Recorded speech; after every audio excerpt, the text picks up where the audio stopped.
Hello students, my name is Ruchika and I welcome you to Success CDs Education. Students of CBSE class 10th Social Studies. I'll give you the board exam pattern and the structure of the question paper. I'll talk about the unit-wise breakup of marks and the design of the question paper.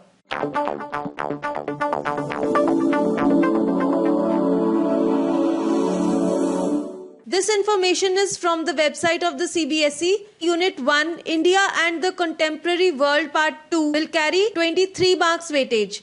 Unit 2, Contemporary India Part 2 will carry 23 marks. Unit 3, Democratic Politics Part 2 will carry 22 marks. Unit 4, Understanding Economic Development will carry 22 marks. In all, your paper will be for 90 marks. This is the design of the question paper. It will be a 3 hours paper for 90 marks. Questions based on remembering. There will be 2 very short answer questions of 1 mark each. There will be 2 short answer questions of 3 marks each. And 2 long answer questions of 5 marks each. Total weightage is 18. Questions based on understanding. There will be 2 very short answer questions of 1 mark each.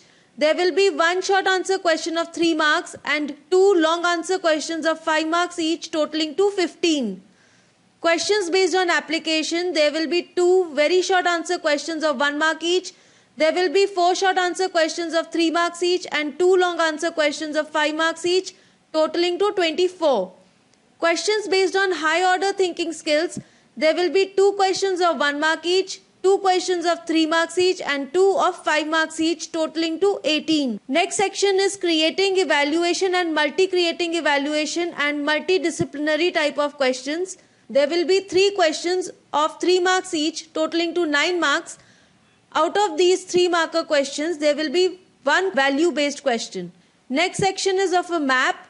There will be 2 maps given of 3 marks each, totaling to 6 marks weightage. In all, your paper will be of 90 marks. Thank you for watching this. We have similar information on other subjects and do subscribe to Success CDs Education.